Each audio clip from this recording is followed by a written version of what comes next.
Channel जहां पर हम लोग ग्रामर में वॉइस को पढ़ रहे हैं। और आज हम लोग वॉइस के पास्ट इंडेफिनिट टेंस में, अर्थात क्या, प्रेजेंट का तीनों जो वॉइस था, प्रेजेंट इंडेफिनिट, प्रेजेंट कंटिन्यूअस और प्रेजेंट परफेक्ट, उसको हम लोगों ने समाप्त किया। और अब हम लोग पास्ट टेंस का पहला में है, जहां पर आप पास्ट इंडेफिनिट टेंस के बारे में समझेंगे। पहले तो इसको जान ले कि हमको करना क्या है, उसका एक सिद्धांत है, उसको देखना समझना बहुत जरूरी है। तो आइए, सबसे पहले कि जब एक्टिव वॉइस का वाक्य यदि पास्ट इंडेफिनिट टेंस में हो तो पैसिव वॉइस बनाते समय हम लोग निम्न परिवर्तन करते हैं। लेकिन पास्ट इंडेफिनिट टेंस को भी आपको समझना बहुत जरूरी है, क्योंकि जब तक आप पास्ट इंडेफिनिट टेंस के सेंटेंस को नहीं समझेंगे आप उसके वाक्य को नहीं पकड़ पाएंगे। इसलिए यदि आप अब तक पास्ट इंडेफिनिट टेंस को नहीं समझ रहे हैं तो मेरे चैनल के जो लिंक दिया हुआ है आप वहां पे जाइए और वहां पे पास्ट इंडेफिनिट टेंस का मैंने लिंक छोड़ रखा है, वहां पे जाकर के आप पास्ट इंडेफिनिट टेंस को समझ सकते हैं। जब आपको पास्ट इंडेफिनिट टेंस समझ में आ जाए तब उसके वॉइस में आइए। तो वॉइस का नियम क्या है कि फिर से कि एक्टिव वॉइस के ऑब्जेक्ट को हम लोग नया सब्जेक्ट बनाते हैं और नए सब्जेक्ट के अनुसार हम लोग वाज और वेयर का प्रयोग करते हैं। ठीक है, वाज वेयर का प्रयोग करते हैं एवं वर्ब के रूप में, चूंकि पास्ट इंडेफिनिट टेंस में सदैव वर्ब का दूसरा रूप का प्रयोग होता है, लेकिन जब आप उसको पैसिव वॉइस में लेके आएंगे तो यहाँ पर आपको उसके वर्ब का तीसरा रूप का प्रयोग करना पड़ेगा। उसके बाद हम लोग फिर बाई का प्रयोग करेंगे और बाई के प्रयोग के बाद एक्टिव वॉइस का जो सब्जेक्ट होता है उसको हम लोग ऑब्जेक्ट में बदल के बाई के द्वारा उसको जोड़ देंगे। बस इतना ही तो है। तो आइए ना रूल में देखते हैं। रूल है new subject plus was oblique were plus V3 plus by plus new object. आइए अब एग्जाम्पल देख लेते हैं हम लोग, एक दो एग्जाम्पल है।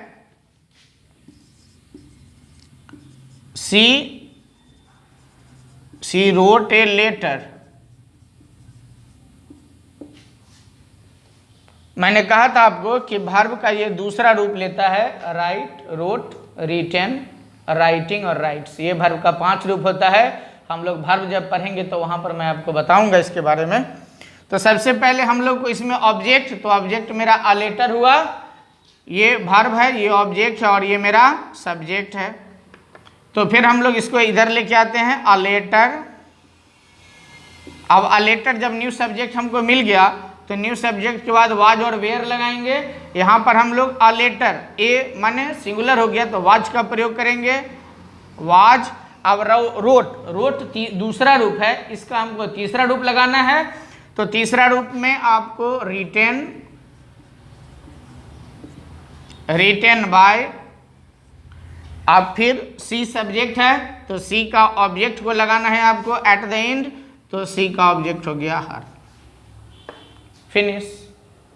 एक और उदाहरण देखेंगे आप, आइए एक और बताते हैं। He taught us.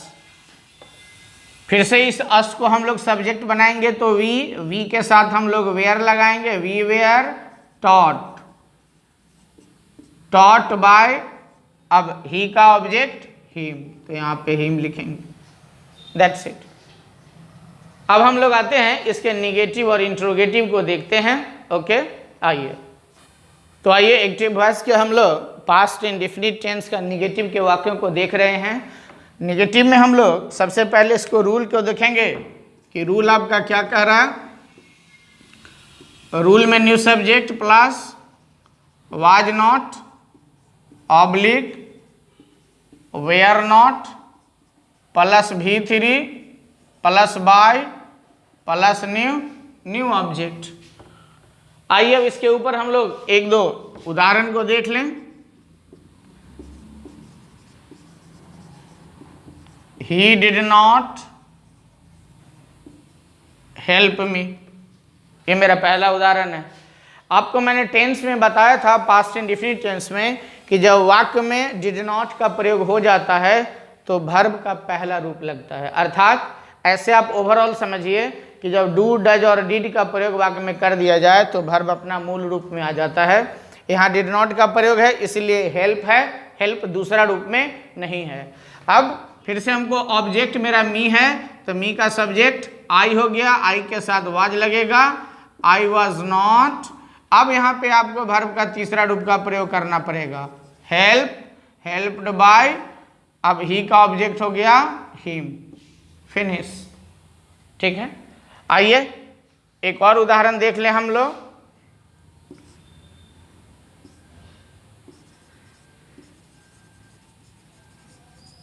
The teacher did not beat him. अब हिम मेरा ऑब्जेक्ट हो गया, पहले उसको ले आइए फटाक से आप, तो ही के साथ वाज लगेगा, आप भी लगाइए, वाज नॉट। अब बीट का तीसरा रूप बीटेन हो गया, आप भी लगाइए, beaten, beaten by the teacher. That's it, खत्म। ये निगेटिव का रूल हो गया और इस प्रकार आप निगेटिव के वाक्यों को बनाइए। 2-4 बार अगर इस वीडियो को आप ठीक से देख लेंगे तो शायद पास्ट इंडेफिनिट टेंस के वॉइस को कभी भूलेंगे नहीं। एक नोट्स बनाइए और वहाँ से फिर आप तैयारी शुरू कीजिए। आइए हम लोग हैं इंट्रोगेटिव में। आइए हम लोग अब पास्ट इंडेफिनिट टेंस के इंट्रोगेटिव के रूल को देखते हैं और उसके बाद उसका 1-2 उदाहरण से हम लोग समझेंगे कि आप इंट्रोगेटिव के वाक्यों को कैसे डील करेंगे। रूल है मेरा, was oblique were plus new subject plus V3 plus by plus new object plus प्रश्नवाचक चिन्ह। प्रश्नवाचक चिन्ह के बिना काम गड़बड़ हो जाएगी आपकी, याद रखिए। अब हम लोग एग्जाम्पल में हैं, तो did you see a ghost, क्या आपने भूत देखा? आइए अब हम लोग इसको वाक्य में डालते हैं। नहीं देखे हैं तो भूत भगाइए पास्ट इंडेफिनिट का। और अब अघोस्ट, इसके साथ हम लोग वाज वेयर का प्रयोग करेंगे, was a ghost seen by, you का सब्जेक्ट और ऑब्जेक्ट दोनों यू होता है तो यू का यू रखेंगे। ठीक है, बाय यू। हमारे यहाँ भी बिजली नहीं है, समझ रहे हैं, तो हम लोग फटाफट इसको अब खत्म करते हैं। Was a ghost seen by you. एक और उदाहरण को हम लोग लेते हैं, डिड दे हेल्प अस। फिर ऑब्जेक्ट मेरा अस है, उसका सब्जेक्ट बनाएंगे, उससे पहले डिड लगा हुआ अर्थात हेल्पिंग वर्ब लगा हुआ है, तो हम लोग वी के साथ वेयर का प्रयोग करते हैं, तो वेयर। अब were we helped by them, खत्म। इस प्रकार पास्ट इंडेफिनिट टेंस के जो तीनों हैं, सिंपल, निगेटिव और इंट्रोगेटिव, मैंने उसको एक एक करके आपको विस्तार से बताया और शायद YouTube पे आपको इतना विस्तार से कहीं नहीं मिलेगा। तो आगे के वीडियो को प्राप्त करने के लिए आप हमारे इस चैनल को लाइक कीजिए, शेयर कीजिए, हाँ सब्सक्राइब करना नहीं भूलेंगे आप, जिससे आपको हमारा अगला वीडियो मिलता रहे। अब हम लोग एक और वीडियो को देखेंगे जहाँ पर हम लोग पास्ट पर कंटिन्यूअस टेंस के वॉइस को लेकर के हम आएंगे।